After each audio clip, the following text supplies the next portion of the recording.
Bom, irmãos, nós deixamos a nossa história no último domingo com a coroação de Saul, um texto relativamente conhecido, quando o povo pede um rei para Deus, e vimos como essas motivações eram injustas da parte do povo. Eles não estavam preocupados em ter um rei segundo o coração de Deus. Nós vimos também o texto de Deuteronômio, que já predizia que um dia Israel teria um rei, como as outras nações. Mas não foi em obediência a Deuteronômio ou querendo antecipar a promessa de Deuteronômio, foi simplesmente por motivos egoístas, por motivos tolos, que o povo pediu um rei. Ele queria ser como as demais nações. E a gente precisa lembrar que essas demais nações com as quais o povo de Deus se comparou eram as suas nações inimigas, eram seus inimigos, eram seus opressores. Mas isso o povo não levou em conta. Ele queria ser regulado por um rei como as nações. Ele queria ser julgado por um rei e não mais pelos juízes levantados por Deus. E queria ser protegido por esse mesmo rei. Queria um rei, um monarca, o representando no fronte de batalha, e não mais a arca do Senhor que ia na frente das batalhas. De todas essas formas, de todas essas maneiras, o povo rejeitou o próprio Deus como soberano, como Senhor de Israel, como Senhor da aliança. E aí então Deus ouviu o seu povo e lhe deu um rei, segundo a vontade do povo, segundo a vontade daquelas pessoas, sem considerar, então, a lei de Deus, e Deus ungiu, separou, escolheu a Saul.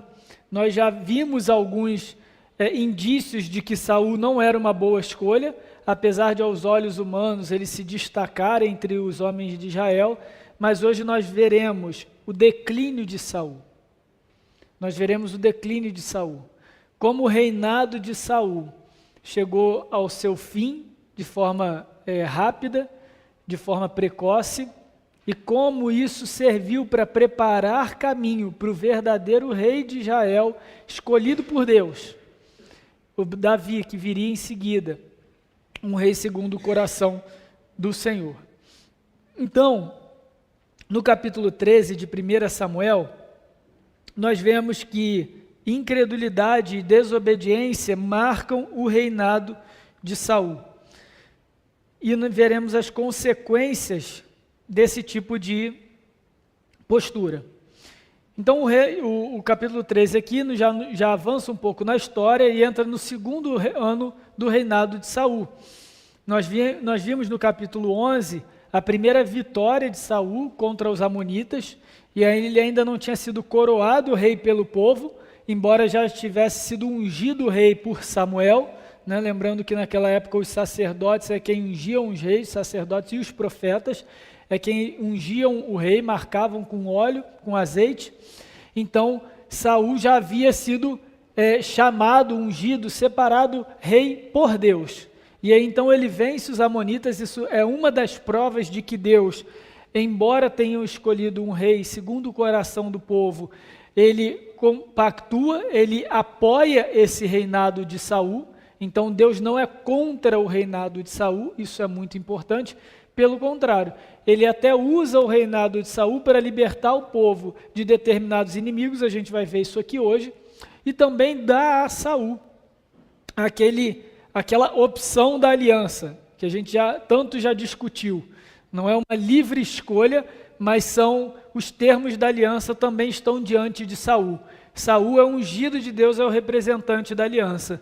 Se ele obedecer à lei de Deus, se ele obedecer à vontade de Deus, os termos da aliança, ele vai desfrutar de bênçãos vindas da aliança. Se ele recusar a lei de Deus e for desobediente, ele vai sofrer as consequências, castigo, maldição que vem da desobediência, justamente porque ele está aliançado por Deus. E é isso que a gente vai ver hoje, que Saul, como representante da aliança, ele falha, e falha miseravelmente. Tá? Então, no capítulo 13, nós vemos então Saul reunindo um agrupamento militar pequeno de 3.000 homens na região de Gibeá, que pertencia à tribo de Benjamim. E esse grupamento de 3.000 homens foi dividido em dois. 2.000 homens ficaram com o próprio rei Saul e 1.000 homens ficaram com o seu filho Jonatas, ali em Gibeá. E o início do capítulo 13 já registra Jonatas derrotando a guarnição dos filisteus. Então, já no capítulo 13, o autor já nos introduz Jonatas como alguém diferente de Saul. Saul se mostrou covarde, se mostrou ansioso na última vez que nós o vimos. E aqui não, aqui já vemos um Jonatas que se apresenta para a batalha, que já se apresenta com mais coragem, com mais ímpeto, com mais confiança. E justamente nos capítulos de 13 a 15, a gente vê essa comparação entre Saul e Jonatas.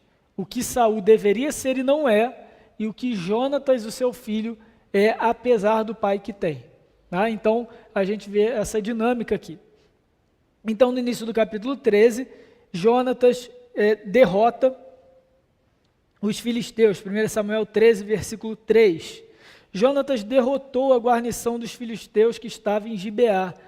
O que os filisteus ouviram, pelo que Saul fez tocar a trombeta por toda a terra, dizendo: ouçam isso os hebreus. Todo Israel ouviu dizer: Saul derrotou a guarnição dos filisteus, e também Israel se fez odioso aos filisteus. Então o povo foi convocado para junto de Saul em Gilgal. Versículo 5: reuniram-se os filisteus para pelejar contra Israel.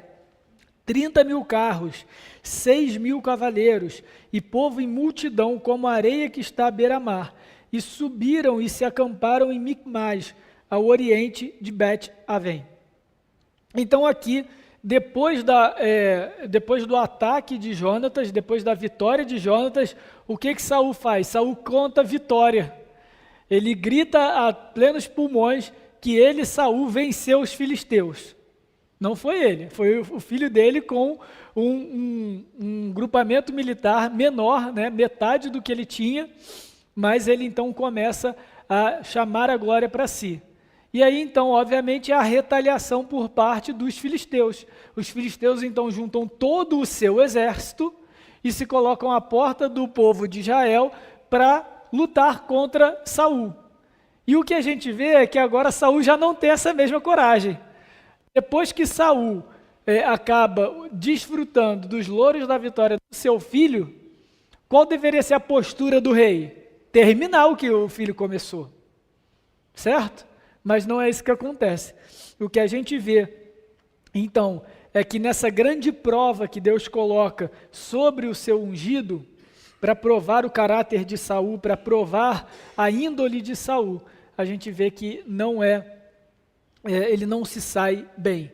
E aí, quando eu digo provar o caráter de Saul, não é que Deus não sabe qual é o caráter de Saul, mas é justamente para mostrar para Saul e para o povo quem é o rei, quem está sob o governo do povo, sobre o governo do povo, quem eles escolheram como rei, quem eles testificaram, asseguraram como o rei.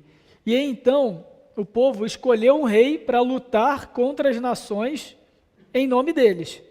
E desde o livro dos Juízes a gente vê essa mesma mensagem de que o Senhor é quem guerreia pelo seu povo. O Senhor é quem vai à luta pelo seu povo. Mas agora nós vemos que o primeiro rei de Israel deveria fazer o mesmo. Ele deveria então se colocar à frente e lutar pelo povo. Já que o rei é o representante pactual, então o rei representa Deus também na frente da batalha, também na segurança do seu povo. Então esse era o esperado de Saul contra os filisteus. Mas não é isso que acontece. Versículos 6 e 7 desse mesmo capítulo. Vendo, pois, os homens de Israel que estavam em apuros, porque o povo estava apertado, aqui é oprimido ou cercado, esconderam-se pelas cavernas, pelos buracos e pelos penhascos, e pelos túmulos e pelas cisternas. E também alguns dos hebreus passaram do Jordão para a terra de Gade e Gileade, e o povo que permaneceu com Saul, estando este ainda em Gilgal, se encheu de temor.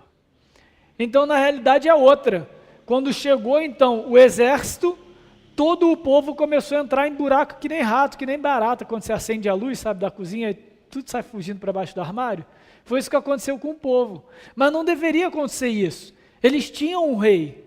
Era a hora do rei de Israel se posicionar como representante pactual, de trazer ao povo a segurança, a convicção, como alguns dos juízes fizeram, quando estavam cheios do Espírito de Deus, em que eles reuniram o povo de Deus na confiança no Senhor para a batalha. Saul não consegue fazer isso, e o povo começa a dispersar. E no final do versículo 7, a gente tem um detalhe que agrava a situação de Saul.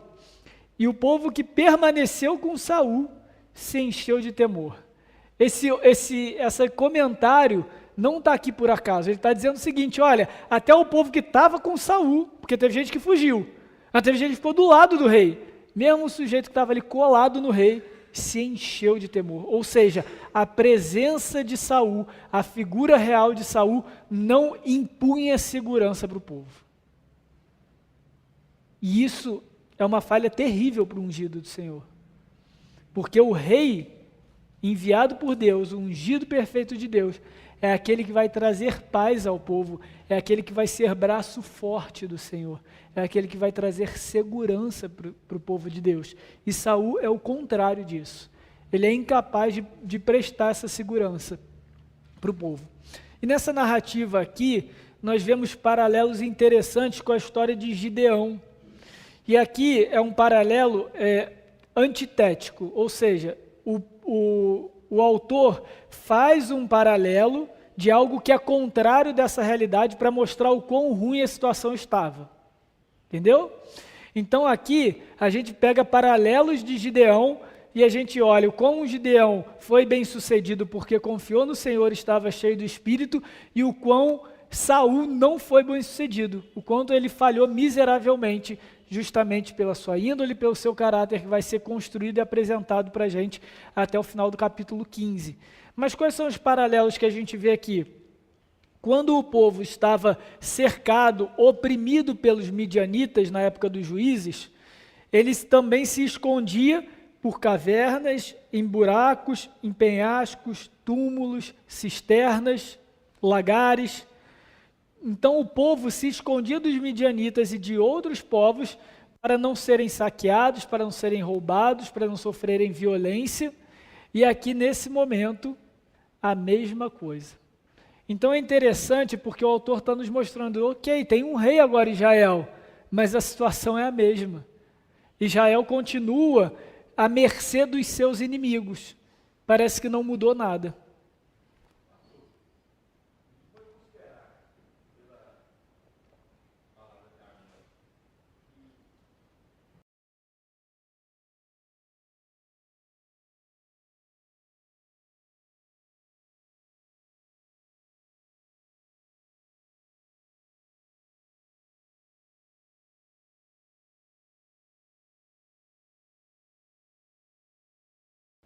Boa pergunta. A pergunta aqui é se Saul, se a gente pode considerar que Saul, embora seja ungido do Senhor, alguém até que recebeu o Espírito de Deus, ele não seja considerado um filho de Deus. O que os irmãos acham? Sim ou não? A gente tem que tomar cuidado para não julgar a salvação de ninguém, tá, gente? Mas o texto bíblico a gente vai ver hoje, tá? Eu vou antecipar a pergunta, vou dar o spoiler, vou responder logo, mas os irmãos vão ver que isso fica muito claro até o final. A gente realmente pode considerar isso, tá? Que o verdadeiro filho de Deus, o verdadeiro ungido do Senhor, o escolhido de Deus é Davi, não é Saul. Ele levantou alguém que beira a impiedade, tá? E, para mim, até pelo desenrolar da situação, até mesmo depois da morte de Samuel, a gente vai ver essa cena em que Saul consulta necromante. Saul, daqui em diante, vai ter um declínio moral e espiritual terrível. terrível. Nada na história de Saul demonstra arrependimento genuíno. E é isso que marca os filhos de Deus, arrependimento genuíno. A gente vai ver que isso daí passa longe de Saul. Em todos os momentos, em todas as oportunidades que ele tem, isso passa longe de Saul. Pelo contrário, Saul vai cada vez cavando a sua própria cova. Ele vai cada vez acumulando impiedade para si, impenitência para si. Ele vai se afastando cada vez mais daquilo que deveria ser o modelo de ungido do Senhor, tá? Para mostrar justamente que o verdadeiro ungido está chegando. E quando eu falo verdadeiro, não, é lógico que o verdadeiro ungido mesmo é Cristo, tá? Mas quando eu falo verdadeiro, é aquele que, aí sim, é segundo o coração de Deus. É aquele que tem o prazer na lei de Deus, que tem o prazer, tem a preocupação, tem a sua energia gasta e deposta em servir a Deus e fazer com que o povo sirva a Deus. Esse é Davi. Esse é Davi. Judite. Excelente, comparando com Judas, ótimo exemplo. Então a gente tem Judas. Judas recebeu o Espírito Santo? Recebeu o Espírito Santo. Ele saiu em dupla com os 12, expulsando demônios, fazendo curas. O próprio Jesus fala, não é em nome de Beelzebu que se expulsa demônios. Mas ele não recebeu o Espírito Santo para regeneração. Ele recebeu o Espírito Santo para a execução de determinado fim. Assim como Balaão também. Balaão recebeu o Espírito Santo e profetizou contra a própria vontade. E a gente tem que lembrar que a gente está no Antigo Testamento. E no Antigo Testamento o Espírito Santo não habita nas pessoas. Ele entra nas pessoas para executar a sua função naquele momento e depois se retira delas. Nos ungidos, nos eleitos, nos salvos do Antigo Testamento, o Espírito Santo age de forma regenerativa, ele regenera aquele coração e depois ele sai e age pontualmente naquele coração. Isso era uma possibilidade, tanto é que quando Davi peca, o que o Salmo diz? Não retires de mim o teu Espírito. Porque Davi sabia que isso era uma possibilidade. E essa realidade se estende até o Pentecostes. Por isso que Judas também acabou experimentando dessa realidade. Embora seja Novo Testamento, a administração do Espírito Santo nos evangelhos ainda está na matriz do Antigo. Vai mudar depois do Pentecostes, quando o Espírito é derramado e a profecia de Joel é cumprida. Tá bom, gente? Então, sim, Deus vai levantar homens que não necessariamente são seus filhos aí eleitos, imagino que o irmão tenha falado, né? Filhos eleitos, salvos, mas para cumprir a sua vontade, sim. Tá?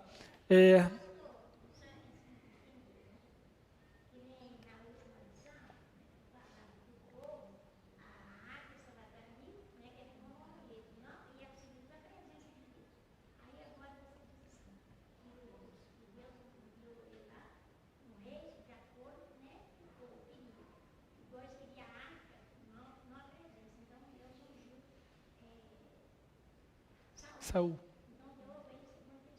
Exatamente, deu ao povo segundo o que eles queriam, e a gente vê exatamente isso, em Saul e no povo, essa relação com Deus, uma relação muito religiosa, muito de ritual, mas sem o relacionamento sincero com Deus. A gente também vai ver isso aqui em Saul, a gente vai ver todas essas características que não são nada de acordo com aquele que ama a Deus, que é filho do Senhor, mas a gente vai ver todas elas no próprio Saul.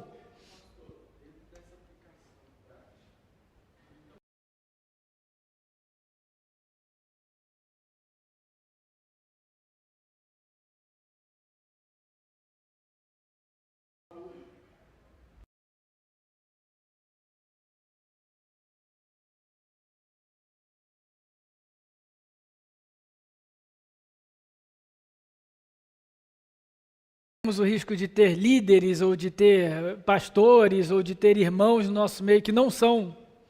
Sim, corremos. Jesus já não tinha nos ensinado isso na parábola. Qual parábola que Jesus ensina isso? Do joio e do trigo. O joio cresce com o trigo, né?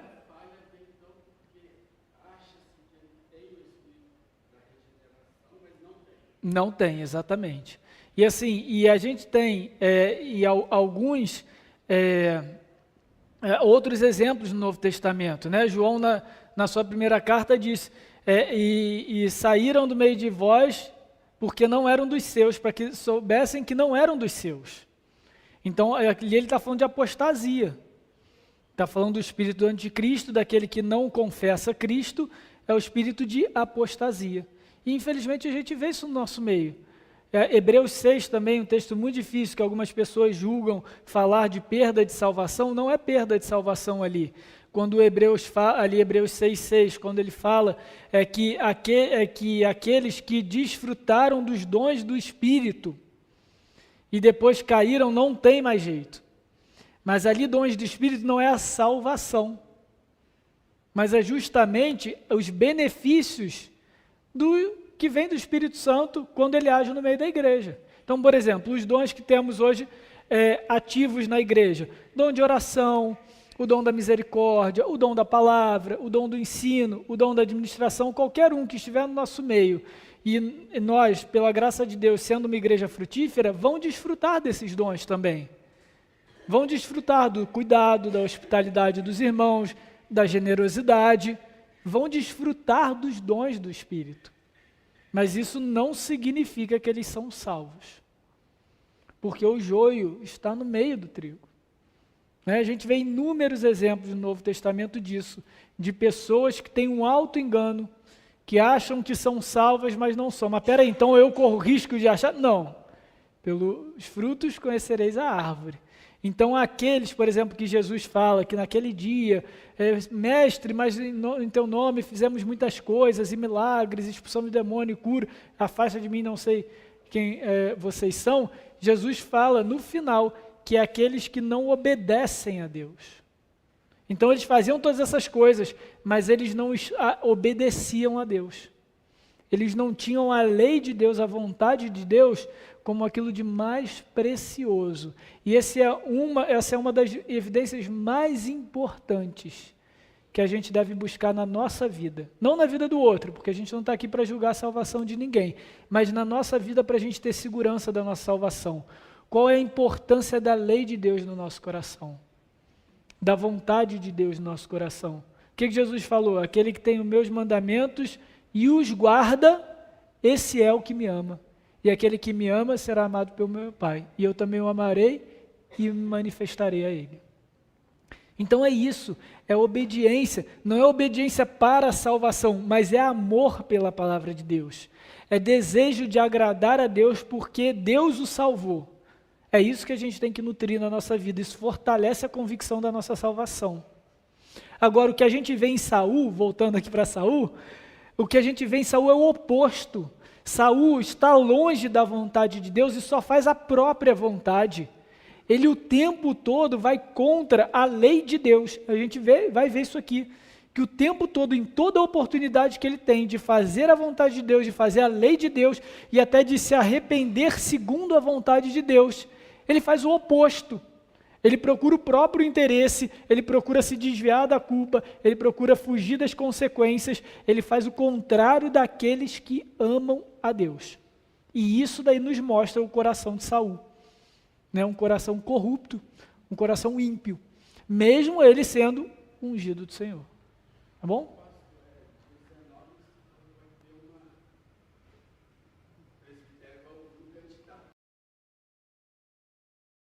Gente, a hora é agora.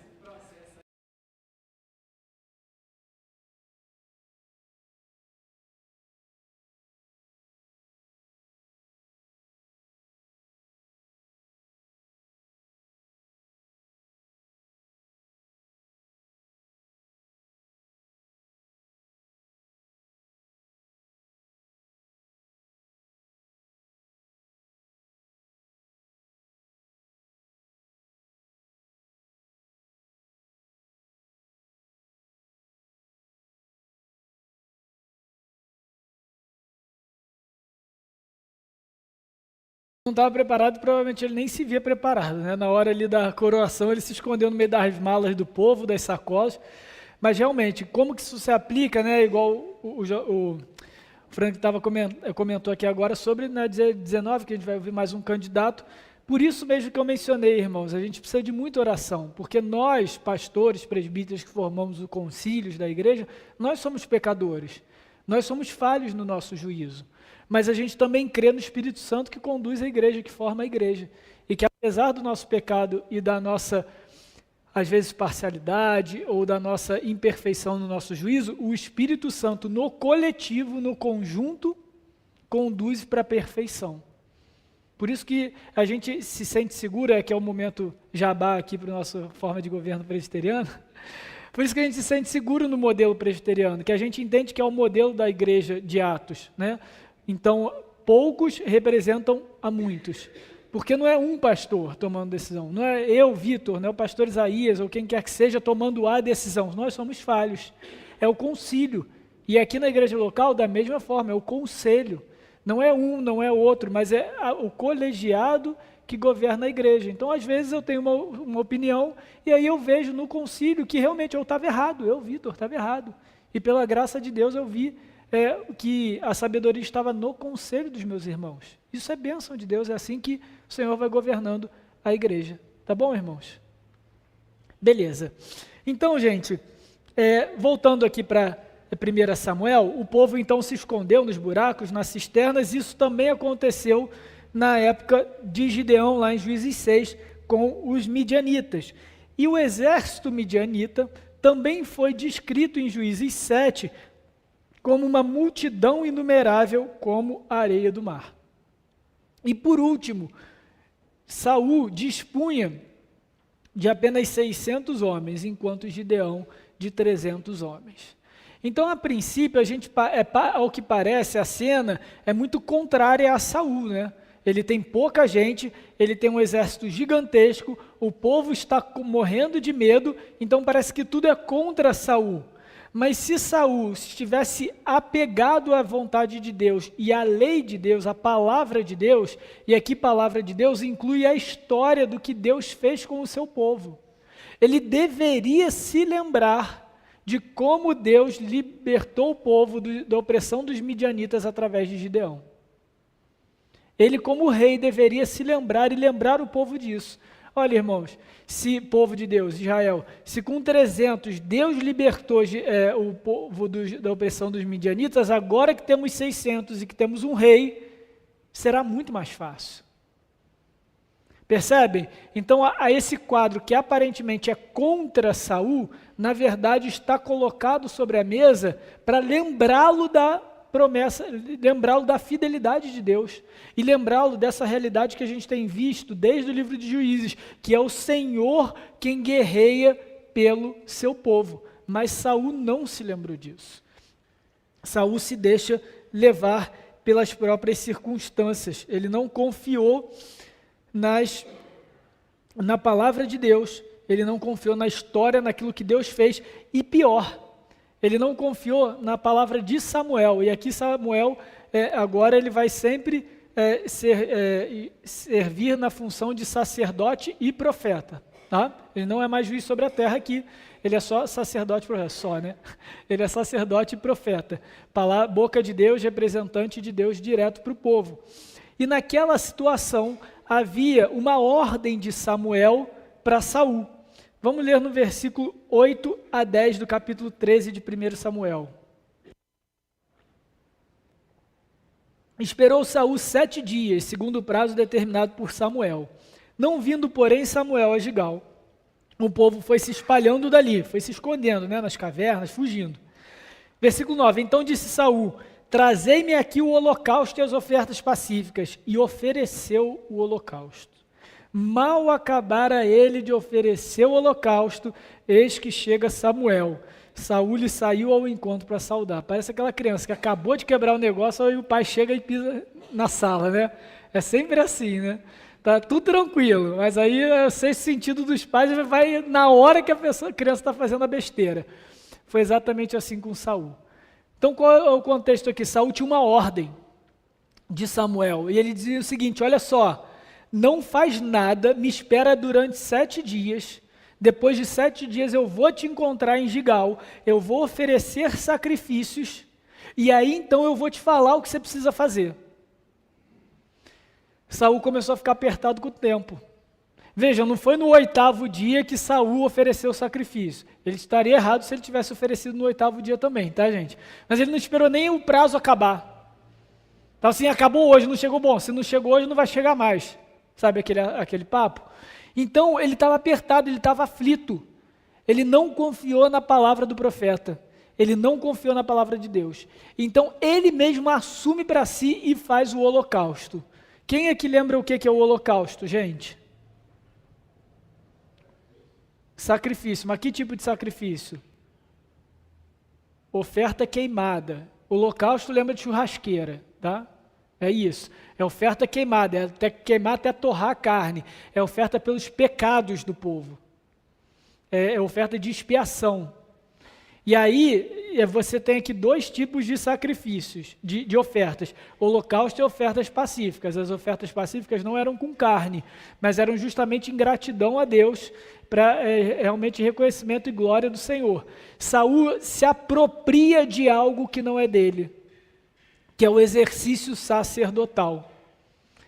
Ele descumpre a lei do Senhor. Então vejam a desobediência. Saul não está preocupado com a vontade de Deus, ele não está preocupado com a lei de Deus, ele está preocupado com o benefício próprio. O que motivou ele? Bom, Samuel não está vindo, e olha só o que ele fala aqui no versículo,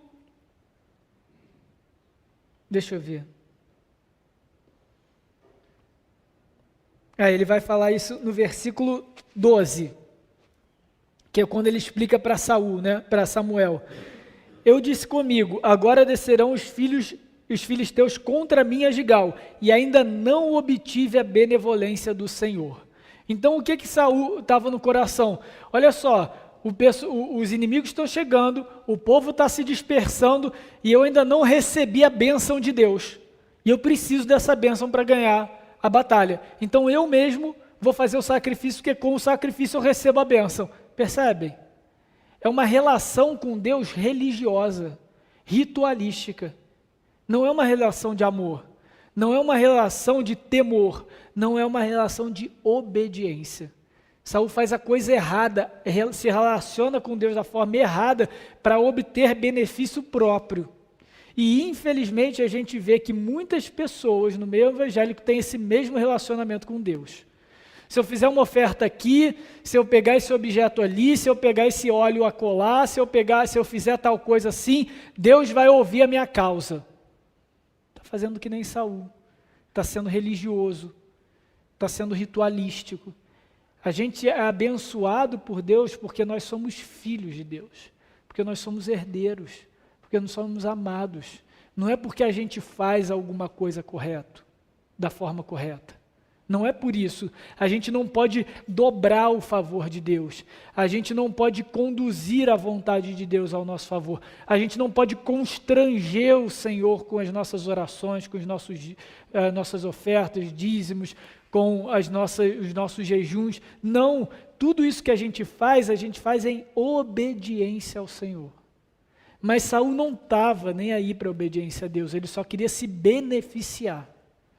Ele só queria algo próprio, algo para se beneficiar, no caso, se livrar da mão dos seus inimigos. Então ele não confia na palavra do profeta, do sacerdote, Samuel.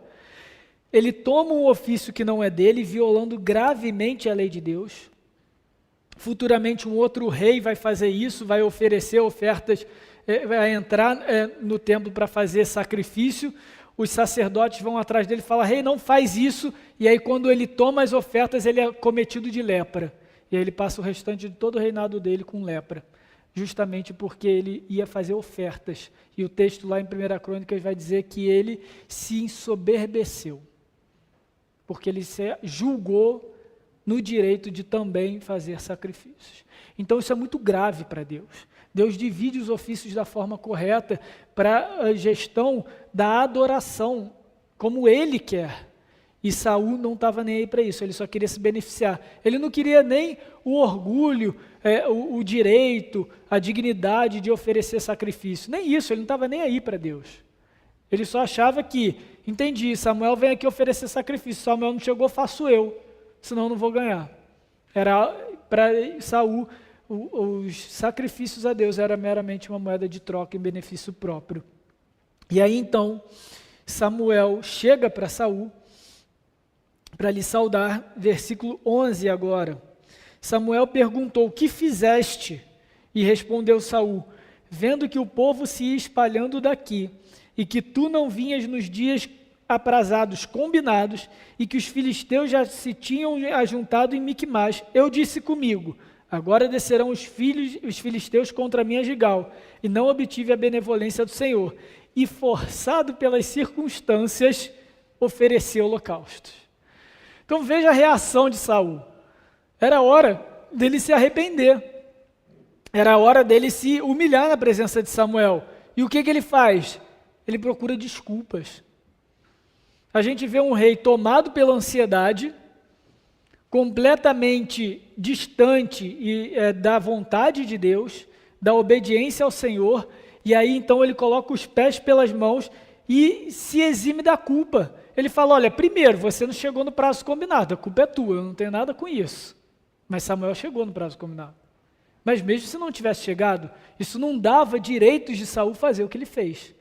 Segundo, ele vendo a situação, o que ele diz? Foi forçado pelas circunstâncias. Ele foi acometido pela ansiedade, aquilo ali ocupou o coração dele, justamente porque ele não tinha confiança no Senhor.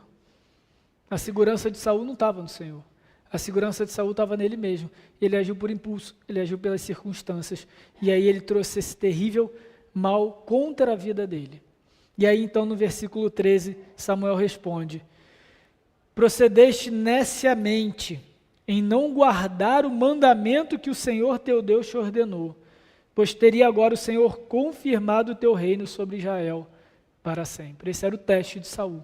Se naquele momento mais difícil ele aprendesse a confiar em Deus, certamente daqui em diante Deus seria benevolente com ele. Mas ele não foi capaz de cumprir isso. Ele se mostrou impróprio para o cargo onde ele estava. Ele se mostrou impróprio como ungido do Senhor. E por isso, a graça de Deus, a bondade de Deus sairia dele. Não mais seguiria o seu reinado.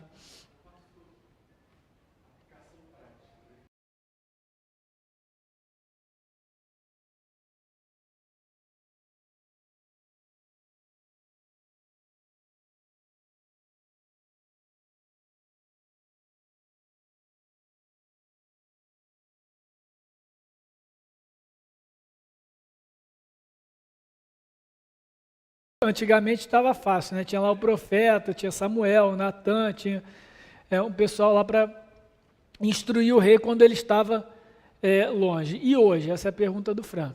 Nós temos a Bíblia e a igreja. Porque dificilmente alguém em erro e em pecado vai abrir a Bíblia e procurar onde está o próprio pecado. Né? Mas a Bíblia e a igreja. Por isso que Paulo fala que nós devemos exortar-nos uns aos outros. E o Novo Testamento tem uma instrução clara disso. Por isso que aqui na Igreja Presbiteriana nós também temos, essas perguntas são combinadas não, tá? A gente leva muito a sério a disciplina eclesiástica, porque a disciplina, entre outros motivos, serve para a purificação da igreja, para a instrução da igreja, para a restauração daquele que não reconhece o próprio pecado. Então nós temos esses instrumentos para isso, justamente para que a gente se ajude. Como que a gente deve fazer? Aí aqui é aquele velho versículo, onde 2 ou mais estiverem reunidos, ali eu estarei. Aí eu vou fazer um combinado aqui, gente, próxima reunião de oração, próximo culto no lar, próximo evangelismo, não usem esse texto. Esse texto, o contexto é disciplina, não é reunião pública, ok? Então não tem essa de, a gente está aqui reunido em oração, então por que onde 2 ou mais reunidos? Não. O que está ali, um grande parênteses aqui nesse texto? Jesus está ensinando os discípulos em como exortar, então ele vai lá, olha, se seu irmão estiver em pecado, vai lá e fala com ele. Se ele não ouvir, vai lá, leva mais 2 testemunhas. E conversa com ele. Mas se ainda assim ele não ouvir, leva ele à congregação. Se ainda assim ele não ouvir, bata a sandália dos seus pés. Considera ele apóstata. Porque onde 2 ou mais estiverem reunidos, ali estarei. O que Jesus está falando? Que nós disciplinamos, exortamos, chamamos ao arrependimento os nossos irmãos, quando a gente faz isso com um coração sincero e justo, de forma justa e adequada, nós fazemos isso na autoridade de Cristo. Como se o próprio Cristo estivesse indo ali exortar aquele irmão para a purificação do corpo. Percebem? Isso que significa onde 2 ou mais estiverem reunidos, ali eu estarei. Ali eu estarei chancelando, confirmando a autoridade deles. Ok? Então tá, já temos um combinado aqui. Então é assim, é com a palavra e com a igreja, tá? Sempre é assim, tá bom? Com justiça, com amor, com sabedoria, sempre pela palavra do Senhor, com o objetivo de resgatar o irmão, de restaurar, de levar ao arrependimento. Nunca de acusar, de apontar o dedo na cara, tá? Então aqui Samuel chega para Saul e fala: olha, Saul, você agiu neciamente, você agiu loucamente, tolamente. E aqui já é um contraste com aquele que vai ser o próximo rei Davi, que é dito um rei segundo o coração de Deus. E tolamente na Bíblia, o tolo na Bíblia é aquele que faz a vontade própria, é aquele que age no impulso, é aquele que não considera a lei de Deus. Esse é o tolo, esse é o louco na Bíblia. E é interessante que, olha como é que vamos comparar Saul com Davi. Abram em 1 Crônicas 21, versículo 8. 1 Crônicas 21, 8.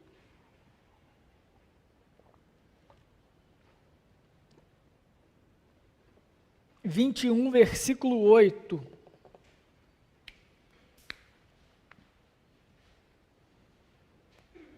Aqui Davi é instigado por Satanás. Como assim instigado por Satanás? Já antecipando a pergunta. Satanás provocou Davi, Davi caiu em tentação, tá, gente? É isso. Deus a ninguém tenta, mas o diabo, ele se esforça nisso. Então, Davi, instigado por Satanás, realizou o censo, ele contou o povo para orgulho próprio e foi castigado por Deus por isso. Mas vejam como prontamente Davi se dirige a Deus quando ele reconhece o erro e reconhece o pecado. 1 Crônicas 21, versículo 8. Então disse Davi a Deus: muito pequei em fazer tal coisa, porém agora peço-te que perdoes a iniquidade de teu servo, porque procedi muito loucamente. E esse loucamente aqui é a mesma palavra de 1 Samuel, neciamente. Talvez Davi até estivesse com Saul na cabeça. Olha, eu agi como muito louco. Eu estava muito doido, Senhor, me perdoa. Vejam a postura, partiu do próprio Davi. Esse é um homem segundo o coração de Deus, que olha para o próprio pecado e se coloca em desespero, não por causa da consequência do pecado, não porque Deus descobriu, mas porque reconheceu que fez aquilo que era mal perante o Senhor. Isso é o oposto do que Saul fez. Davi prontamente se dirigiu a Deus reconhecendo o pecado, enquanto isso Saul culpou o próprio profeta. Não, peraí, Samuel, a culpa é tua, cara. E aqui então, Deus retirou o reino dele. Essa seria uma prova de fidelidade, de testemunho para o povo, da fidelidade do seu representante, mas não foi isso que aconteceu. Versículo 14 do capítulo 13 de Samuel, agora voltando para lá para o texto. Então disse Samuel a Saul: procedeste neciamente em não guardar o mandamento que o Senhor teu Deus te ordenou, pois teria agora o Senhor confirmado o teu reino sobre Israel para sempre. Já agora não subsistirá o teu reino. O Senhor buscou para si um homem que lhe agrada, e já lhe ordenou que seja príncipe sobre o seu povo, porquanto não guardaste o que o Senhor te ordenou. Então aqui acabou o reinado de Saul. Daqui para frente é só para trás. Então vai ser ladeira abaixo para Saul, e a gente vê isso nos capítulos 14 e 15, a gente vai ver de forma mais rápida, porque eu queria realmente destacar aqui o capítulo 13, que é o centro dessa narrativa em 3 capítulos do declínio de Saul. No capítulo 14, nós vemos mais uma vez Jonatas se colocando, se posicionando contra os filisteus. E isso daqui é interessante, gente. Por que Jonatas vai se posicionando? E até aqui, Davi ainda não apareceu. Então, há uma expectativa no leitor, o primeiro leitor, que fosse Jonatas esse cara. Mas Davi quebra isso justamente para ensinar o princípio da eleição, de que o ungido do Senhor, aqueles que são escolhidos por Deus, são escolhidos por Deus segundo a própria vontade do Senhor, e não segundo a expectativa do ser humano. E Jonatas até que era um bom candidato para um próximo rei, mas a gente vai ver essa quebra de sequência na próxima aula. Mas aqui Jonatas é o oposto do seu pai. E isso daqui também está registrado no capítulo 14, para mostrar aquilo que Saul deveria ser. Lembrem que eu falei que a antítese é o que segue esse momento aqui? É assim que o autor bíblico, assim que Samuel está nos mostrando a impiedade de Saul. Na antítese com outros personagens, no caso com o próprio filho. Tá? Então, versículos 1 a 3 de 1 Samuel 14. Sucedeu que um dia disse Jonatas, filho de Saul, a seu jovem escudeiro: vem, passemos a guarnição dos filisteus que está do outro lado. Porém não o fez a saber seu pai. Saul se encontrava na extremidade de Gibeá, debaixo da romeira de Migron. E o povo que estava com ele eram cerca de 600 homens. Aías, filho de Aitube, irmão de Cabô, filho de Finéias, filho de Eli, sacerdote do Senhor em Siló, trazia a estola sacerdotal. Mas o povo não sabia que Jonatas tinha ido. Versículo 6. Disse, pois, Jonatas ao seu escudeiro: vem, passemos a guarnição desses incircuncisos. Porventura o Senhor nos ajudará, porque para o Senhor nenhum impedimento há de livrar, com muitos ou com poucos. Olha a postura de Jonatas, que é exatamente o oposto da postura de Saul. Primeiro, ele não fala para o seu pai o seu plano, porque provavelmente ele ia ser reprimido, ele ia ser retaliado pelo temor, pelo medo, pela covardia de Saul. E depois ele chama só o escudeiro dele, ele mais um cara, e vai para o fronte e fala para eles o seguinte: olha, vamos lá contra esses incircuncisos. O que é os incircuncisos? Aqueles que não tinham a marca da circuncisão, ou seja, aqueles que não têm aliança com o Senhor. Jonatas entendia qual era a situação. A situação não era a guerra entre filisteus e israelitas. A guerra era entre o Deus de Israel e um povo que não servia a Deus. A guerra era espiritual. E Jonatas sabia disso. Então ele está lembrando o escudeiro dele o seguinte: nós temos aliança com o Senhor, nós temos o Senhor que luta por nós. E certamente ele tinha em mente o caso de Gideão, coisa que o pai dele não tinha, porque o versículo 6 diz: para o Senhor nenhum impedimento há de livrar, com muitos ou com poucos. Ou seja, não importa, é o Senhor quem livra do mesmo jeito. Então, Jonatas toma a frente de batalha e segue justamente contra a vontade do seu pai, provavelmente. Então, versículo 8 a 12 do capítulo 14. Disse, pois, Jonatas: eis que passaremos aqueles homens e nos daremos a conhecer a eles. Então, só para entender a situação, existiam 2 picos e Jonatas estava meio que num vale. E os filisteus aqui em cima, no outro lado. E aí então ele falou: a gente vai chegar, vai aparecer, vai dar as caras. E aí a gente vai ver a reação deles. Se eles chamarem a gente para briga, a gente tem certeza que o Senhor nos deu eles nas nossas mãos. Se não, se eles deixarem só a gente passar, a gente sabe que não é da vontade de Deus lutar contra eles. Então era basicamente esse o teste. Versículo 11.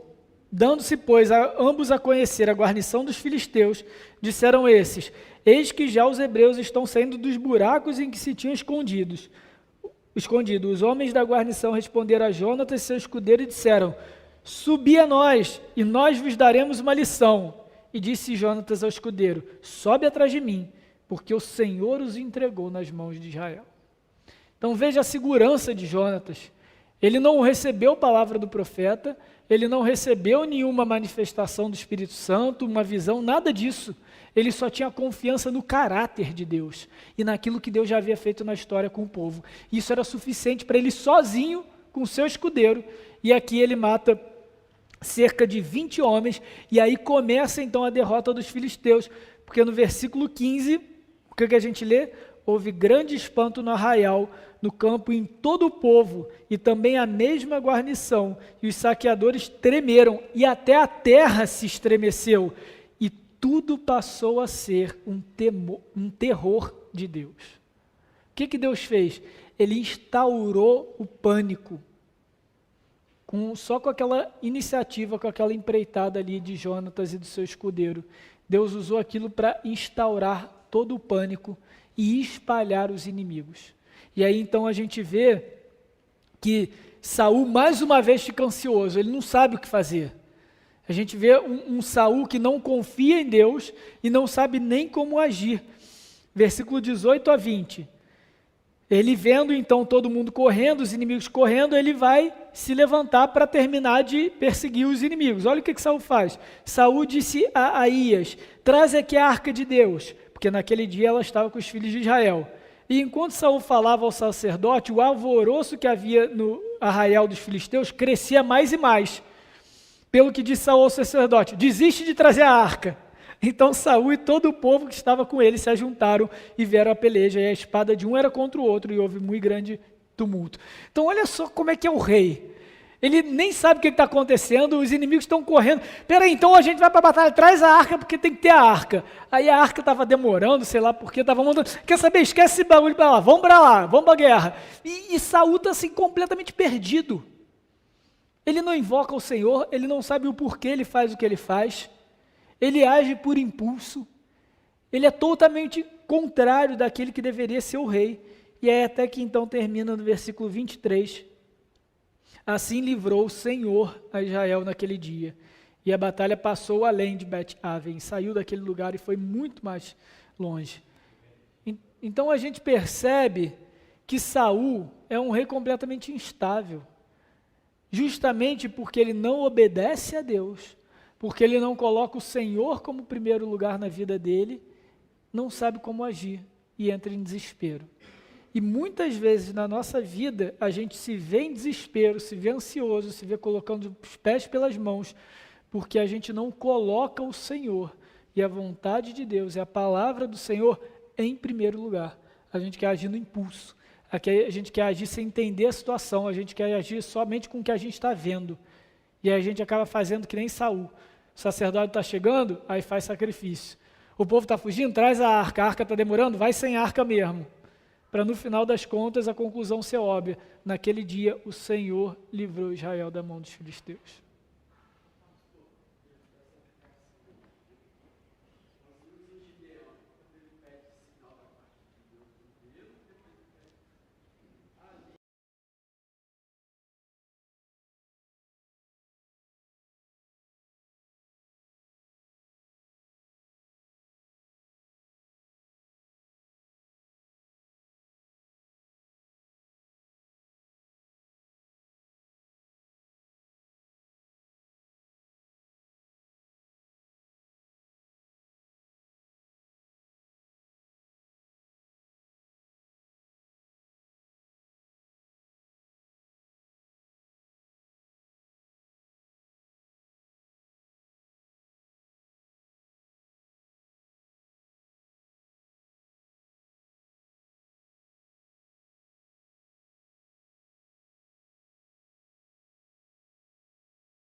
deixa eu ver, no versículo 44 do capítulo 14.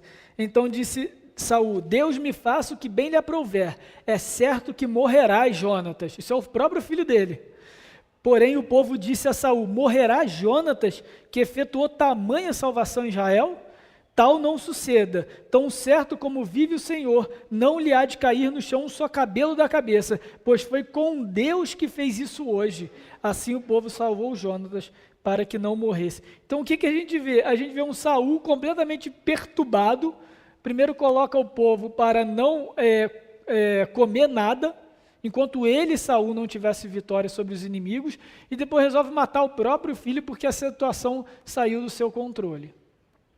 Mas ele assume o controle, e por que eu falei isso tudo? Porque no versículo 35, quando então ele traz a ordem para isso, e numa tentativa de aplacar a ira de Deus, olha o versículo 14, 35, edificou Saul um altar ao Senhor, e esse foi o primeiro altar que ele edificou. Então aqui a gente vê de novo Saul fazendo uma coisa aleatória, para tentar aplacar a ira de Deus ali. E eu queria só colocar esse destaque: esse foi o primeiro altar que ele edificou. Quase 2 anos de reinado, Saul nunca tinha edificado um altar a Deus. Então a gente vê que o coração de Saul não estava comprometido com o Senhor, comprometido com o próprio Deus. E isso foi o motivo da sua queda. Como? No 2º ano de reinado dele, provavelmente aqui no 2º ano, que é o que começa o versículo 13. Pode ter sido um pouco mais, porque a gente não vai marcando. Mas você vê, já tinha passado um tempo significativo, e Saul nunca tinha levantado um altar para Deus, que fosse de oferta pacífica, de força de gratidão, de conduzir ao povo à adoração. Até que a gente chega no versículo 15, e no versículo 15, então, a gente tem uma daquelas ordens de Deus, difíceis da gente entender. Versículo 15, capítulo 15, versículos 1 a 3. Disse Samuel a Saul: enviou-me o Senhor a ungir-te rei sobre o seu povo, sobre Israel. Atenta, pois, agora as palavras do Senhor. Assim diz o Senhor dos exércitos: castigarei a Amaleque pelo que fez a Israel, ter se oposto a Israel no caminho, quando esse subia do Egito. Vai, pois, agora e fere Amaleque, destrói totalmente a tudo que tiver, nada lhe poupes. Porém matarás homem e mulher, meninos e crianças de peito, bois e ovelhas, camelos e jumentos. Então aqui, a gente tem uma ordem de Samuel muito pesada. Aqueles momentos difíceis da Bíblia, do Antigo Testamento, que abala aí a nossa leitura, né? Então Deus manda Saul ir até Amaleque, matar todo mundo, inclusive os bebês. Todo mundo, os bois, todo mundo. Como que a gente lida com textos como esse, irmãos? Muitas pessoas usam textos como esse para acusar o Deus do Antigo Testamento, o Deus israelita, de um Deus genocida, de um Deus xenófobo e por aí vai. Como que a gente lida com esse texto?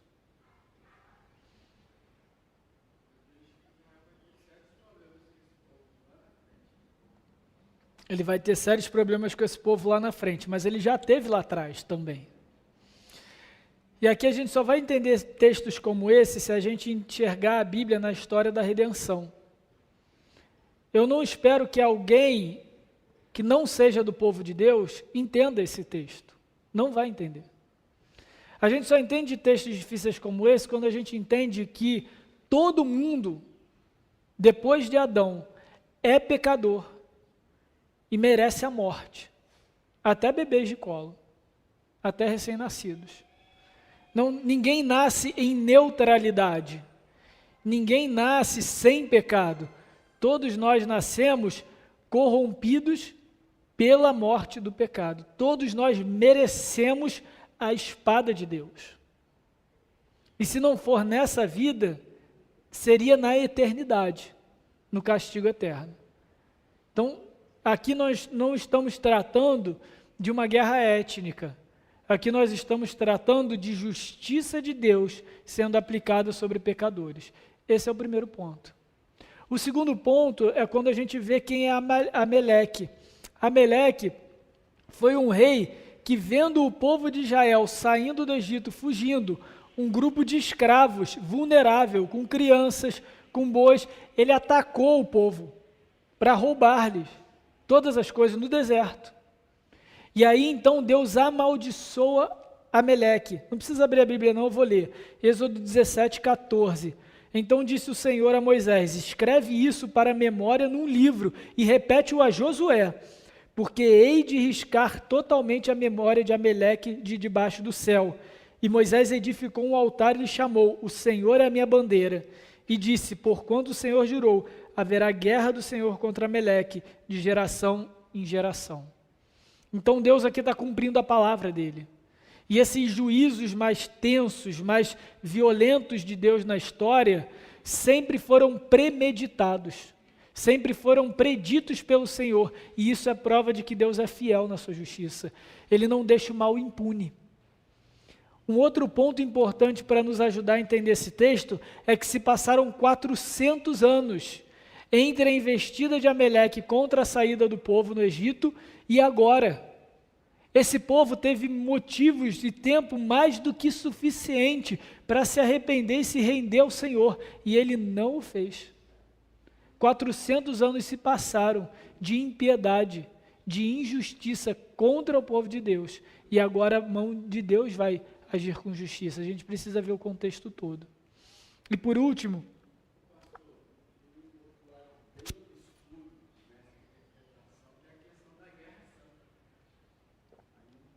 conte mais. Ah, sim, é. Isso aí, muitas pessoas também se apropriam desse tipo de texto para fazer guerra santa contra outros povos de outras religiões. A lei vem sempre do Senhor, e hoje nós não conquistamos mais justiça pela espada. Foi o que Jesus ensinou para Pedro. Aquele que vive pela espada cairá pela espada. Porque agora a nossa justiça é o Evangelho, é a palavra de Deus, que vai agir com justiça um dia, que vai agir condenando o pecador no inferno eternamente um dia. Essa é a nossa justiça. Qual é a nossa espada de justiça? Esperar que Cristo, o Rei perfeito e verdadeiro, execute justiça no nosso nome, em nosso favor. É essa a espada de justiça, é isso que está descrito lá em Apocalipse, na fala dos decapitados, que eles olham então a justiça e aí eles clamam a Deus: Senhor, até quando? O Senhor não vingará o nosso sangue? E aí ele fala: calma, voltem para o descanso, é só mais um tempo. Então vai haver justiça. A nossa justiça agora está inteiramente no Senhor. Mas naquele momento da história, a espada, o instrumento de justiça, era o próprio povo de Israel. E aqui, livro de Naum, profeta Naum, capítulo 1, versículos 2 e 3. Aí aqui a gente vê quem lê Bíblia mesmo. Naum, capítulo 1, versículos 2 e 3. Ele descreve exatamente essa realidade de Deus, esse caráter de Deus. É a abertura da profecia de Naum contra Nínive. O profeta Naum então diz: o Senhor é Deus zeloso e vingador. O Senhor é vingador e cheio de ira.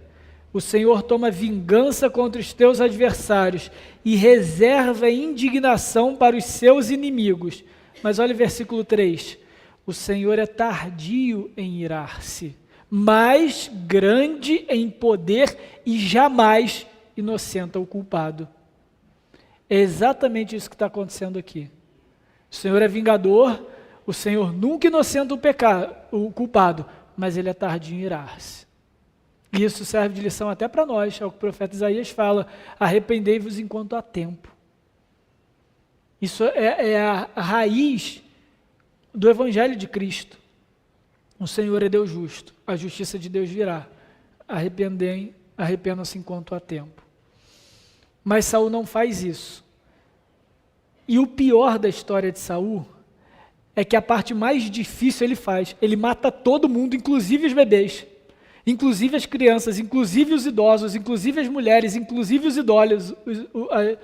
idosos. Ele mata todo mundo. A pior parte ele faz. O que ele não faz? Ele separa o melhor do gado e guarda para ele. E quando Samuel vai falar com ele: e aí, Saul?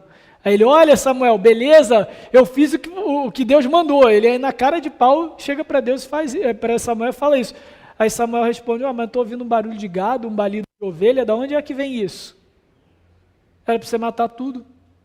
E aí Saul responde, não, isso aí foi o povo que pegou do melhor para ofertar para Deus. Esse é Saul. E aí então, no versículo 22 e 23, a gente tem a condenação definitiva de Saul. E aí responde a pergunta que o nosso irmão fez desde o início. Porém Samuel disse, tem porventura o Senhor tanto prazer em holocausto e sacrifício, quanto em que obedeça a sua palavra?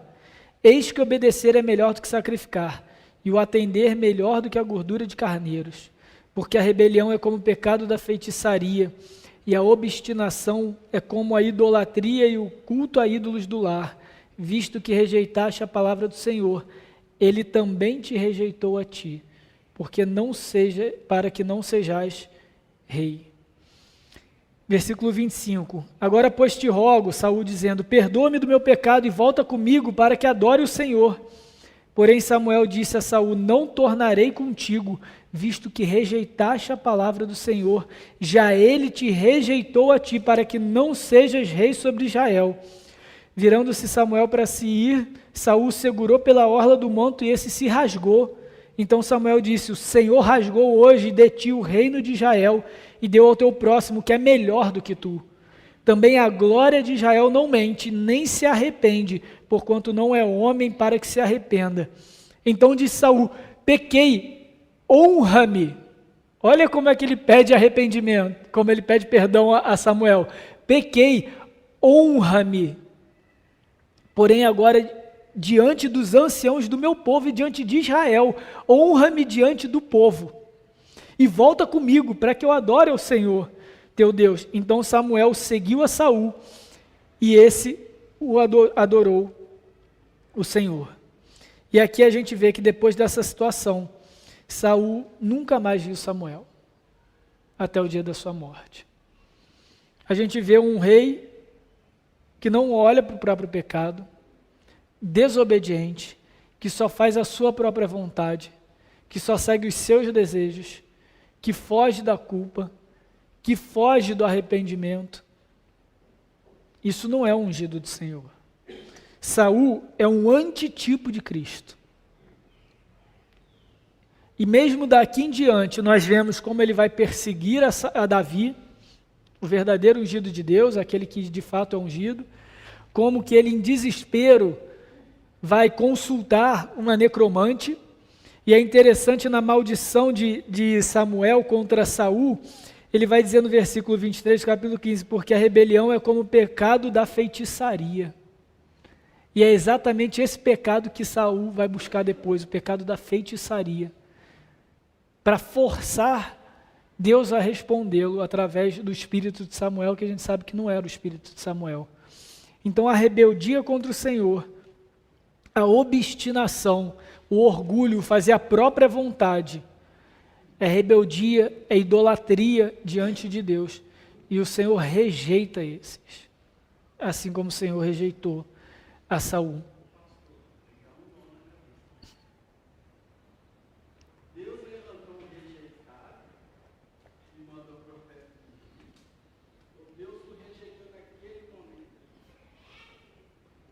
Ambos. A pergunta é, se Deus levantou um rejeitado e mandou o profeta ungir, ou ele ungiu e o rejeitou? As duas coisas, gente. Porque se a gente sabe que o plano da eleição de Deus já é eterno, ele escolheu um que não era eleito, como ele escolheu a Judas.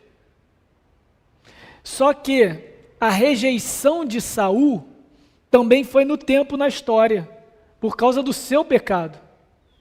Percebe? Um coração impenitente de Saul é por conta de um coração que não foi regenerado pelo Senhor. E a maldição temporal e essas inúmeras maldições e castigos que a gente vê da parte de Samuel são consequências diretas de um rei impenitente sob os termos da aliança. Nós somos castigados pelos nossos pecados em vida.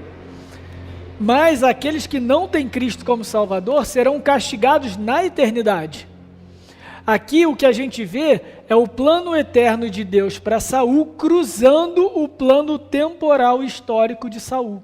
E a gente vê um manifestando o outro. A realidade histórica e presente de Saul manifestando a realidade eterna e espiritual do mesmo homem. E Deus sim levantou, ungiu esse homem. Ele assegurou, ele confirmou esse homem também para ensino e punição de Israel. Para mostrar para ele, olha, eu não sou como homem. Não é isso que ele vai dizer para Samuel, já dando spoiler da próxima lição, que é quando ele vai encontrar Davi em Jessé, que aí ele vai passando todos os filhos de Jessé, e aí Samuel fica, esse, ele fala, eu não olho como homens. Deus não olha, Deus não escolhe como os homens. Esse é o princípio. Aqui a gente tem um princípio da história da redenção, e a gente só vai entender mesmo essas perguntas difíceis quando a gente olha no contexto da redenção. E qual é o contexto da redenção? A gente tem a semente da mulher e a gente tem a semente da serpente. Quem é a semente da mulher? Quem são os descendentes da mulher? Aqueles a quem o Senhor separou para si. O tempo todo Deus está assim, nos ensinando isso, Deus separando para si. A gente vê isso em Abel. Deus se agrada de Abel, mas recusa Caim, entrega Caim à própria sorte. Olha, se você fizer o que é bom, o pecado está à sua porta e bate, cabe a você resistir. Caim não é capaz de resistir o pecado e se entrega vilmente ao pecado dele.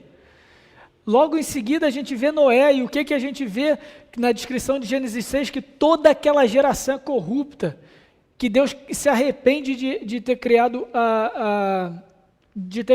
a humanidade. Mas aí o texto diz, porém Noé achou graça, encontrou graça diante de Deus, aos olhos do Senhor. Então, de novo, todo mundo, inclusive Noé, mas aí Deus resgata e separa Noé, e achou graça. E de novo, aí os 3 filhos de Noé, Sem, Cã e Jafé. Cã faz o que é mal perante o Senhor. Então o tempo todo a narrativa bíblica está nos mostrando que os descendentes da mulher são aqueles que são separados por Deus, são guardados e preservados pelo Senhor para a obediência. É assim que a gente vê em toda a história, e a gente está vendo isso também nos reis. Não basta ser ungido rei, tem que ser separado pelo Senhor. Tem que ser separado para ter o coração segundo a vontade de Deus. E por que Davi tinha o coração segundo a vontade de Deus? Porque Deus o separou para ter esse coração. Porque Ele mesmo colocou esse coração em Davi. Então Ele não vai dar ao povo aquilo que Ele quer, mas Ele vai dar ao povo aquilo que o povo precisa. A gente só resolve essas tensões na Bíblia quando a gente reconhece a narrativa da eleição, de que era necessário por conta da história da redenção, por conta da queda do pecado vindo desde Adão. Então a nossa conclusão é que que Saul está muito mais próximo de Adão do que de Cristo.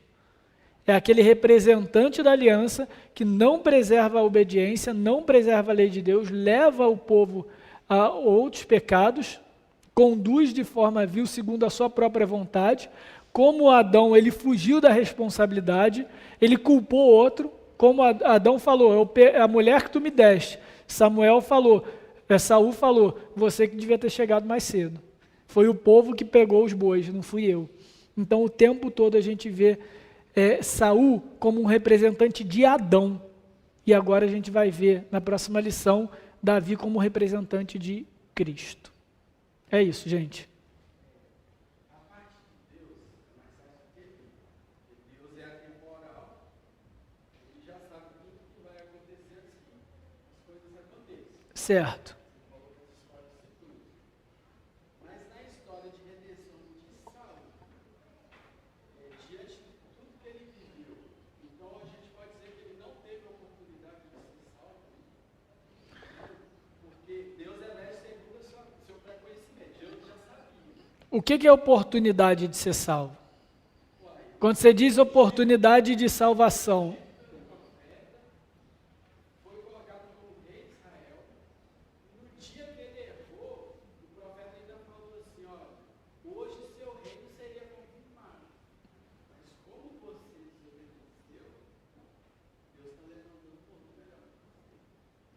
Vamos lá, gente. Oportunidade de salvação. A gente tem que tomar cuidado com esses termos, porque parece que é possibilidade de salvação de acordo com a escolha do sujeito. Mas a nossa salvação não é por causa da nossa possibilidade de escolha, certo? Então, a oportunidade de salvação, quem recebe? Todo mundo recebe oportunidade de salvação? Só os eleitos. Porque isso daí entra numa outra questão. Cristo morreu por todos? E alguns vão dizer, sim, Cristo morreu por todos para dar acesso ou oportunidade para que todos sejam salvos. Então a morte de Cristo ou foi em vão ou foi injusta. Porque nem todos vão ser salvos. Então como que Cristo vai derramar o seu sangue precioso por alguém que não é salvo? Então o sangue de Cristo é ineficaz. Ele não cumpre o propósito pelo qual ele foi derramado.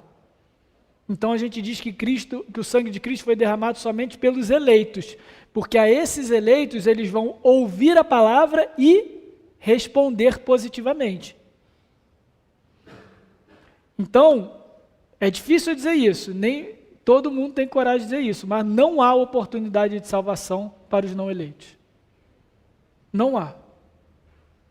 Aí a gente vê o texto bíblico dizendo exatamente o contrário. Por que Jesus falava por parábolas? Não era para as pessoas entenderem, era o contrário. Para que ouvindo, não ouçam. E não entendam, creiam e venham a ser salvos. Não é isso que Jesus fala? Então as parábolas eram justamente para levar a palavra de Deus, o evangelho, para os eleitos. É o que a gente até viu isso no discipulado. É o refrão das cartas do Apocalipse. Aquele que tem ouvidos para ouvir, ouça. E numa das cartas tem um texto que é muito mal utilizado. Eis que estou à porta e bato. Aquele que ouvir, ouvir e abrir, entrarei e cearei com ele e ele comigo. Aí a gente fala, tá vendo? Jesus está à porta, meu irmão, agora você tem que abrir. Está tudo errado essa interpretação. Ali não é uma interpretação de oportunidade. Ali o texto está dizendo o seguinte, a condição está sobre o ouvir. Se ouvir, vai abrir. Esse e é adicional. Aquele que abre é porque ouviu. E não tem como alguém que ouviu não ter aberto. O texto grego não nos dá essa possibilidade. A possibilidade está no ouvir. Só que aí no final, ele repete o sermão. Ele repete o refrão. Quem tem ouvidos para ouvir, ouça. E quem tem ouvidos para ouvir? Aquele que o Espírito habilita para ouvir. Quem tem ouvidos para ouvir, ouça o que o Espírito diz às igrejas. Tanto é que as cartas estão direcionadas à igreja? Não, estão direcionadas ao anjo da igreja de Tiatira, ao anjo da igreja de Laodiceia. Quem é esse anjo? Seria o pastor daquela igreja, seria o representante daquela igreja, é o mensageiro daquela igreja, ok? Então não é para qualquer um, é para quem tem ouvidos para ouvir. É a difícil mensagem do Evangelho. O Evangelho é para todos? Não. O Evangelho é para os eleitos. O Evangelho é para aqueles que creem. Por quê? Não é para todos. Porque aqueles que não creem, isso não é Evangelho. Evangelho não é boas novas? Mas se você ouve a mensagem e aquilo ali não dá fruto no seu coração, você não tem notícia boa nenhuma. Então não, o Evangelho não é para todos. Mas o Evangelho é para todos os tipos. E aí aqui, gente, só concluindo a conclusão, né? Agora já foi para outro ponto, eu trago aqui uma fala que me ajuda muito nessa parte de eleição, do Ratatouille. Você já deve ter visto aquele desenho do ratinho que cozinha, né? Aí o cozinheiro lá, o Gusteau, estou com tudo fresco na cabeça, tem criança pequena em casa. E aí o Gusteau tinha um mote, que era o seguinte: todos podem cozinhar. E aí no final, o crítico lá, o grande crítico, chega à conclusão, ele fala, eu finalmente entendi o mote do Gusteau, quando ele descobre que o ratinho lá que cozinhava. Gusteau não estava dizendo que todo mundo, qualquer um podia cozinhar, mas que um bom cozinheiro podia vir de qualquer lugar. Então o Evangelho é para todos? Sim, mas não é para todo mundo. Mas é para todas as nações, porque tem eleitos em todas as nações, em todos os tempos. Então o Ratatouille me ajudou a entender a eleição, gente.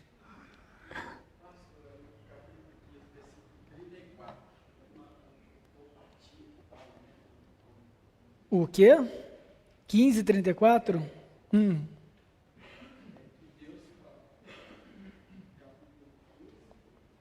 De 1 Samuel, né?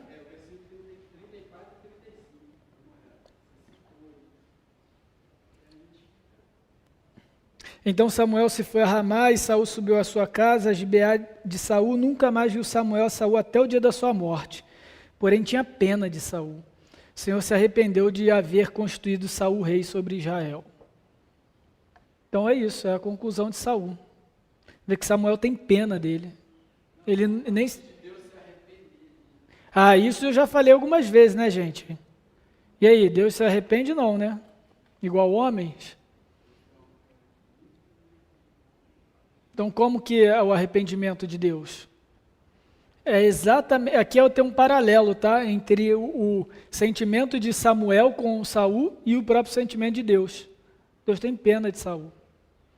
Ele se arrependeu.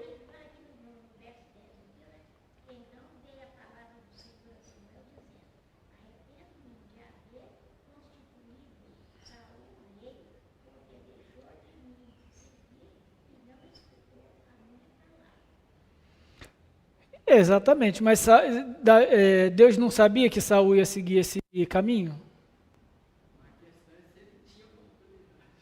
Não tinha oportunidade. Deus escolheu ele sabendo. Se ele tivesse ouvido, ele teria sido restituído. Com certeza, gente, não tem dúvida disso.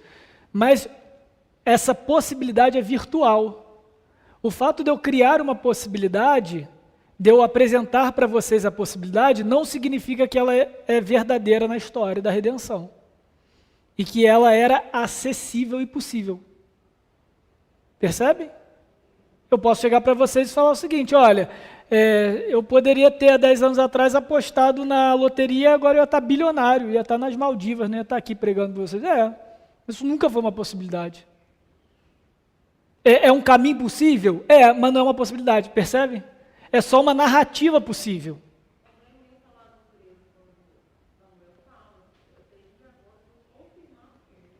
Exatamente. Por quê? Porque aqui, gente, a gente tem que olhar no todo da narrativa da história da redenção e do pacto. Isso aqui é linguagem pactual. O que é a linguagem pactual? Aqui estão os termos do pacto. Se você cumprir isso, você vai ter isso. Você vai ter acesso a essas bênçãos. Se você não cumprir isso, você vai ter esse castigo. Então, aqui, na realidade, não é simplesmente uma linguagem de liberdade. Isso é uma leitura moderna, em que a gente impõe no texto hebraico uma liberdade ocidental de escolha. Mas, na realidade, o leitor original e a estrutura aqui nos está apresentando os termos do pacto. É o que Samuel está dizendo. É mais uma forma de Deus dizer que ele está sendo justo nessa condenação, do que ele afirmar a oportunidade de Saul. Exatamente. Por que ele é castigado? Porque não cumpriu o que estava no pacto. Ele está sob a lei do pacto. Então, assim, duas coisas que a gente tem que separar. Aqui a gente não está falando da salvação de Saul. Quando ele fala aqui do reinado para sempre e tal, está falando de fato do cumprimento dele como rei.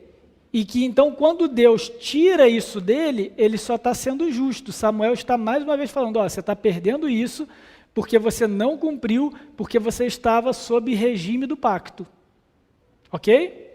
Agora, quando a gente precisa encaixar as peças, a nossa teologia tem que ser coerente. Ela tem que encaixar. É difícil, é tipo quando a gente está montando um móvel, aí sempre sobe um parafuso, ou o último parafuso a gente dá aquela forçada de barra porque a gente não apertou todos da forma adequada. E nossa teologia não pode ser assim. Então, assim, a gente não acredita num Deus onisciente? A gente acredita num Deus que decreta todas as coisas? Sim ou não? Então a pergunta que eu faço para vocês é, Deus sabia que Saul ia seguir esse caminho? Por que ele sabia? Porque ele sabe o futuro ou porque ele decretou o futuro?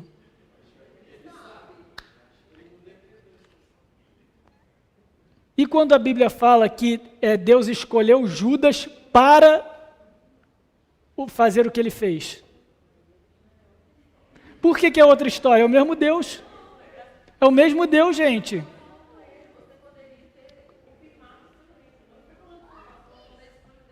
Judas também não tinha escolha? Judas não tinha escolha? Cuidado, vamos colocar a nossa teologia organizada. É o seguinte, gente, é difícil, é dificílimo, gente. A gente está aqui tocando num ponto muito difícil da teologia. Não é trivial, porque a nossa mente não funciona dessa forma, tá? O que acontece? Quais são as implicações de Deus saber somente o futuro? Isso mostra que ele está sob o domínio do tempo. Que o tempo está para além dele. Só que Deus criou o tempo. Deus sabe de todas as coisas porque ele decretou todas as coisas. Ele determinou todas as coisas antes mesmo do tempo ter sido criado. Não é à toa que Apocalipse diz que esse é o livro do Cordeiro que foi morto antes da fundação do mundo. Por que o Cordeiro foi morto antes da fundação do mundo, gente? Porque já era certo que Cristo ia morrer. Por que era certo que Cristo ia morrer? Porque era certo que o homem ia pecar. Então Deus criou o homem sabendo que ele ia pecar? Sim, a gente elaborou isso no Gênesis também. Quem plantou o jardim do Éden? Quem plantou o jardim do Éden? Deus. Quem estava no jardim com o homem? A serpente. Deus sabia ou não sabia que no dia em que a serpente tentasse Adão, até o pecado ia se acometer? Sabia. Quem permitiu que a serpente estivesse lá? Tudo é governo de Deus. O difícil é que a gente quer que Deus governe a história sem atritos, né? E a gente quer que Ele conduza a história de forma perfeita. Mas a gente está vendo que a história, na realidade, está se desenvolvendo para um bem maior, para um reino perfeito, e que teve momentos e teve situações que foram necessárias para que esse bem maior acontecesse.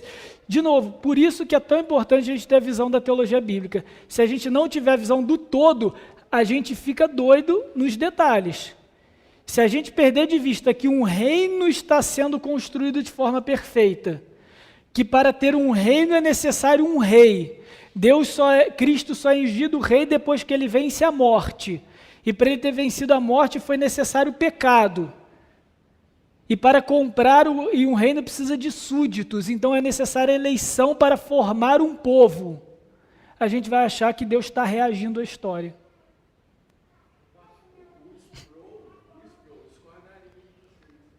Em que ponto?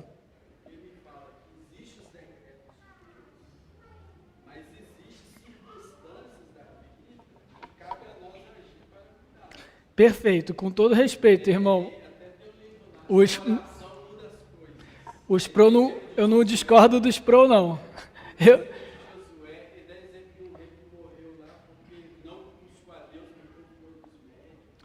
Então, nesse processo de salvação, eu passo um para vocês, existe a parte monergética, que só depende de Deus, mas o processo de santificação é sinergético. Não, perfeito, mas eu não estou falando nada disso. Graças a Deus continuo concordando com os pro. Tá? Se Saul tivesse obedecido à voz de Deus, independente de Deus saber ou não se obedecer, ele teria mudado a história dele. Para salvação?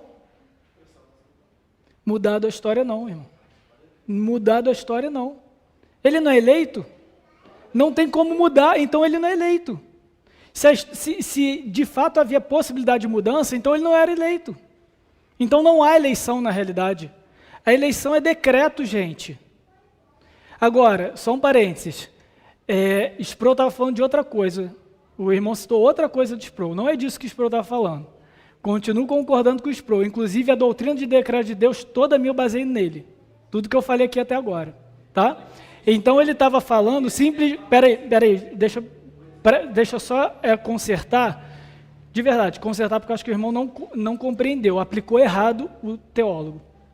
Ali ele está falando da liberdade na vida, na história, uma liberdade que muda a nossa história, mas não muda o decreto definitivo de Deus para a salvação. Então, haveria possibilidade do reinado dele ter sido confirmado e não abreviado?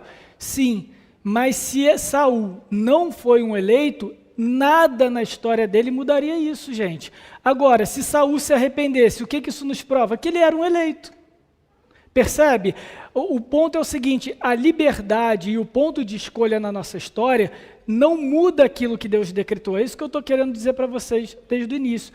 A escolha dele não muda o que Deus decretou. Se em algum momento ele se arrependeu, é porque ele foi separado para isso.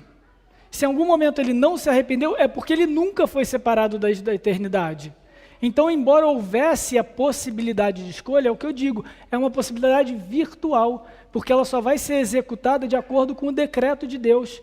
Quem é capacitado por Deus para usar dessa escolha de forma positiva para a salvação?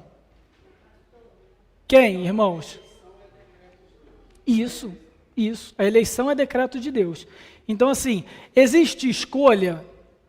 Não. Cristo fala, não sois vós que escolheste a mim, eu que escolhi a vós. A regra é clara. A prova tem que estar ao contrário. Como que Cristo, de novo, dentro dos termos do pacto, não olha isso de uma forma moderna, de liberdade de escolha. Isso é uma leitura moderna ocidental. Aquilo ali são termos pactuais. Eis que coloco diante de vós é o seguinte, olha só, vocês estão sob o domínio do pacto. Esses são os termos da aliança. Se vocês obedecerem, vai ter castigo. Se vocês não obedecerem, vai ter castigo. Se vocês obedecerem, vocês vão ter bênção, está diante de vocês isso, vocês vão escolher. Agora, vamos supor, quem escolheu a bênção, seguir e tal, isso prova o que na história? Que ele foi separado por Deus para isso, porque todo o texto bíblico nos diz que o obedecer aos mandamentos vem do Senhor, não é o que o profeta Jeremias fala? Colocarei em vós o coração de carne para que obedeçam as minhas leis.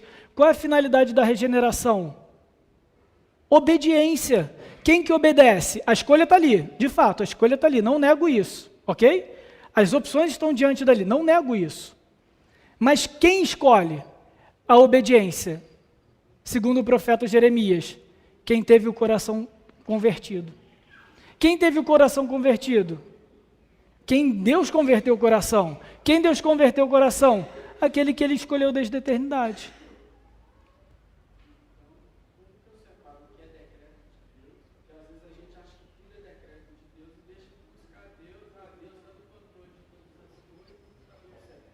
Isso é um problema. Como que a gente sabe o que é decreto de Deus e o que está na nossa livre agência? Por isso que a gente chama de livre agência, para separar do livre-arbítrio. É o seguinte, o decreto de Deus está para a salvação última, ok? Está para a eleição. Mas nós temos essa nossa responsabilidade, a gente tem a nossa participação, por exemplo, como você mencionou, que é o que o Sproul vai falar, da santidade.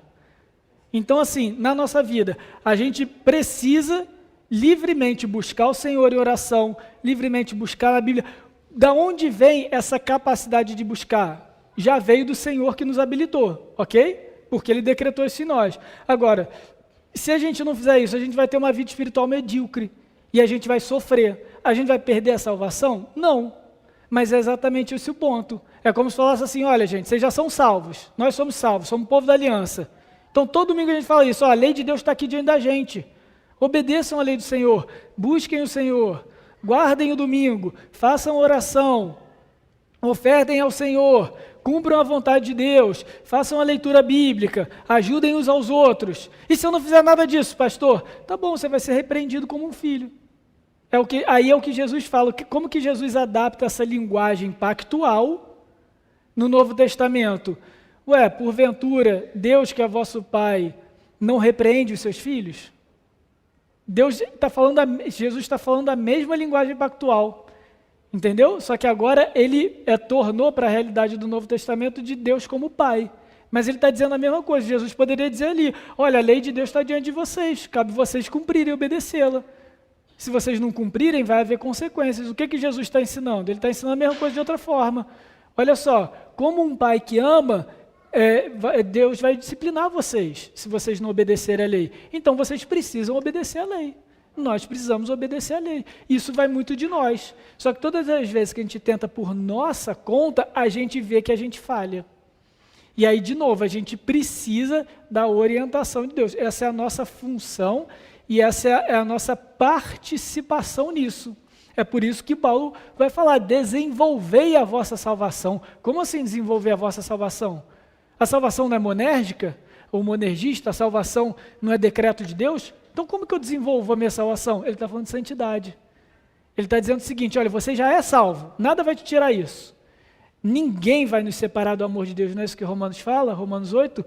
Entretanto, se a gente não obedecer à vontade de Deus, não fizer com a nossa energia, com o nosso intelecto, com a nossa vontade, aquilo que é da vontade de Deus, a gente não vai viver de acordo com a nossa salvação. E aquilo que deveria ser bênção na nossa vida, porque quanto mais a gente é obediente, mais a gente frutifica para Deus e desfruta desses frutos, a gente vai sofrer castigo. Tipo aquela criança pirracenta que toda hora está de castigo, não brinca, porque não desfruta das bênçãos da obediência. Vai deixar de ser filho? Vai ser deserdado pelo pai? Não, mas vai passar a semana agora do saco cheio toda de castigo, porque não fez o que é certo, mas continua sendo filho, continua sendo eleito.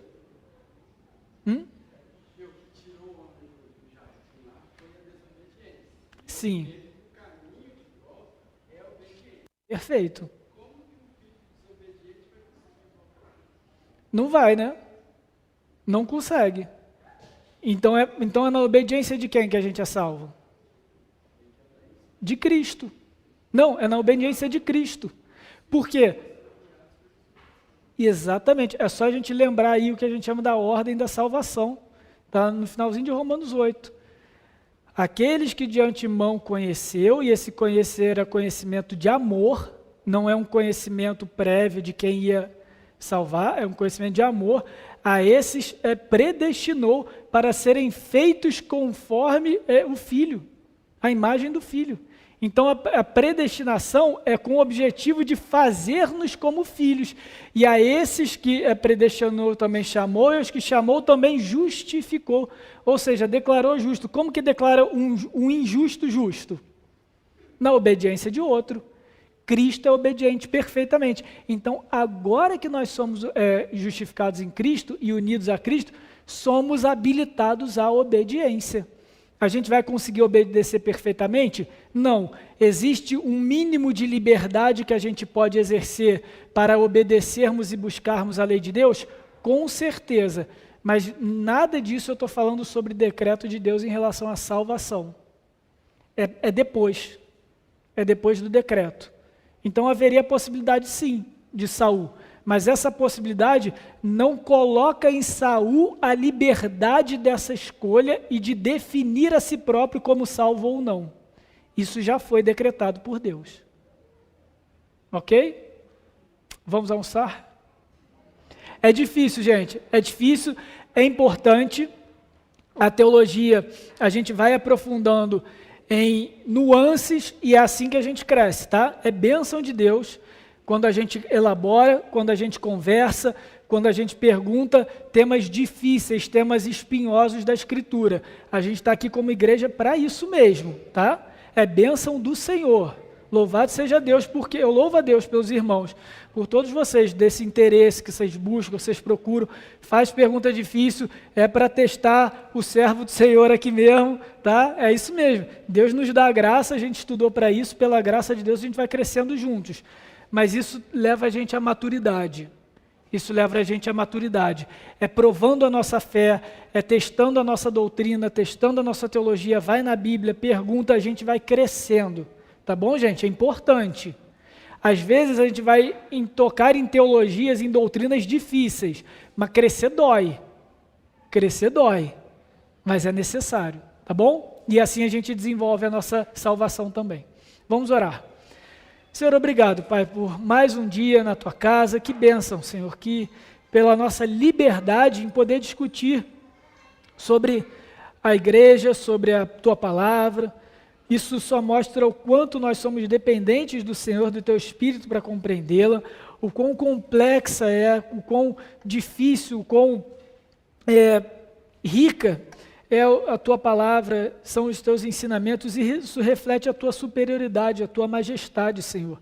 Não é por menos que a palavra vindo de um Deus tão perfeito, tão superior a nós, não seria de igual modo superior, de igual modo majestosa, de igual modo plena. Louvado seja o teu nome por isso, mas porque o Senhor nos habilita e nos dá a bênção, nos dá a oportunidade de juntos crescermos como igreja, nas perguntas de cada um aqui, nas dúvidas.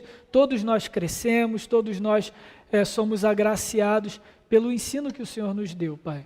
E nos ajuda a compreender os pontos difíceis da tua palavra, mas que principalmente isso nos sirva para fortalecer a nossa fé, que isso nos sirva para confirmar a nossa salvação, que isso sirva para que o nosso apreço, o nosso amor pela tua palavra seja cada vez maior diante de nós, Senhor, que a gente tenha prazer na tua palavra. Hoje o Senhor nos habilita, hoje o Senhor nos capacita para livremente buscarmos o Senhor, para nos colocarmos de joelhos em oração, para meditarmos na tua palavra, para ouvirmos o Evangelho, para formarmos a nossa teologia. Louvado seja o teu nome por isso, mas ainda assim nesse processo vemos a nossa necessidade de ti, vemos a carência que temos do Senhor, e isso só confirma a nossa dependência como filhos. E por isso louvamos ao Senhor e pedimos, Senhor, nos ajuda a desenvolver a nossa salvação, nos ajuda a confirmar a nossa fé, a aumentar a nossa convicção em Cristo, que todas as nossas escolhas, todas as nossas decisões, tudo aquilo que fizermos na nossa vida, os nossos planos sejam para a tua honra e para a tua glória, Senhor. Nos livra do caminho de Saul, um caminho de rebeldia, um caminho de desobediência, um caminho de impiedade. Nos dá, Senhor, um coração segundo a tua vontade, e que o Senhor tenha prazer em nós, se agrade em nossas vidas, não pelos nossos próprios méritos, mas por aquilo que o Senhor mesmo faz. Em nome do Senhor Jesus é quem oramos. Amém.